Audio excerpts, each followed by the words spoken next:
Hello everybody and welcome to Tech Bean. My name is Brandon and today we're going to be talking about the best mouse that I've ever had and why it actually sucks.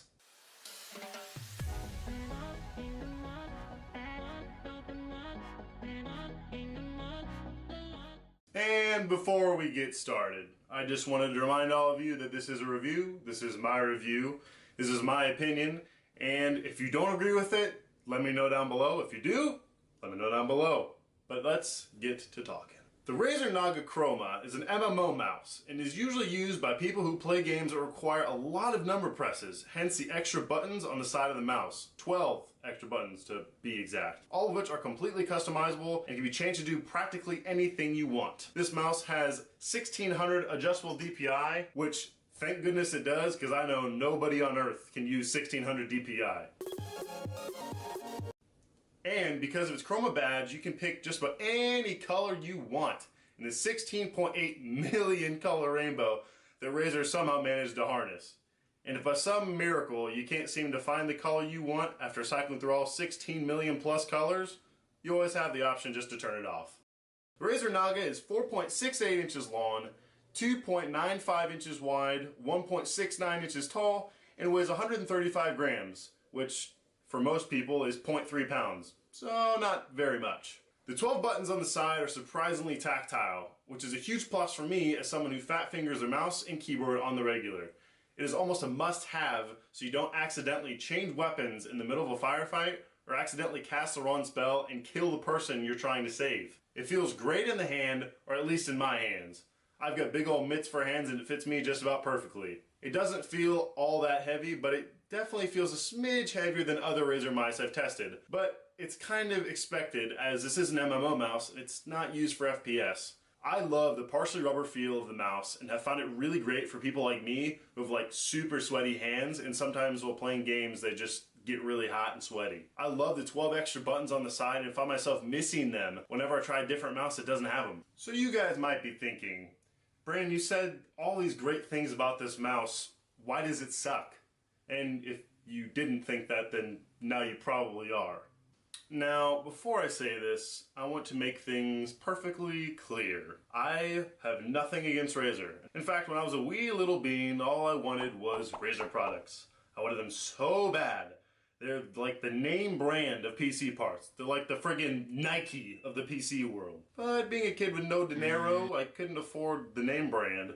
All I could afford was the little off-brand Walmart mouse for $5 that had the tracking equivalent of the first mouse ever. But back to the mouse at hand. What blew my mind about this mouse, and not particularly in a good way, is what I'm about to tell you. Imagine yourself in an intense game of Counter-Strike, or Rainbow, or whatever you're doing, but intense. And you hear something, coming towards you in your game, and you flick to shoot. But when you flick, no flicking happens. And instead of flicking at the enemy and hitting them, you just hit the wall dead in front of you. And you alert everyone on the other team where you are. And they kill you dead, because your mouse refuses to move despite your most rigorous flicking attempts. And then of course, when you respawn the next round, the mouse works just fine, somehow. And your whole team's like, yeah, right man, you're just making excuses, you missed the shot because you're bad. Because that's the oldest excuse in the friggin' book. That's the problem with this mouse. It's the one thing. It just dies without warning, and it happens all the time. And you're probably thinking, well, Brandon, why don't you just plug it in so it can charge? Just plug it in, right? Right? That would solve the problem, right? And then you go to try to plug it in, and you realize that you can't, because it doesn't exist, because it's already plugged in, because the mouse is wired. It's a wired mouse, and it dies. From anywhere between 3 to 10 seconds, the mouse's tracker will not work at all. Nada. You can still click, and it will register. The lights will still be glowing, and it registers. But no matter how much you flick the poor fallen angel of a mouse, it will not budge. I've tried this mouse on my PC, and I've tried this mouse on my laptop, and I've tried this mouse on my other laptop, and heck, I've even tried this on my grandparents' computer, and oh, would you look at that? Just kidding. It does the same thing every time. So I did some troubleshooting. I tried every USB slot on my motherboard, my case, I even tried an adapter, and eventually they all yielded the exact same result. So that got me thinking. Maybe it's just my mouse. Maybe my mouse is the problem. Maybe it's not all Razer Nagas that are the problem. But then I talked to my brother, who bought the exact same mouse, almost the exact same day that I did, nearly 6 months ago. And he had the same problems to a T. So I'm not really sure why this is an issue. Maybe it's the software update was bad, maybe it's just something wrong with this specific batch of mice that they sold, or maybe it's just an entirely different issue.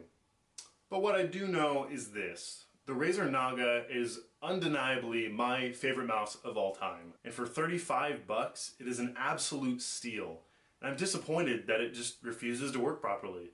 And so was my wallet, because apparently buying one new on Amazon cost $104. What the?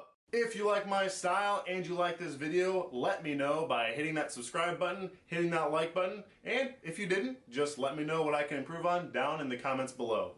But besides that, I hope you all have a fantastic day, and I hope to see you next time on TechBean.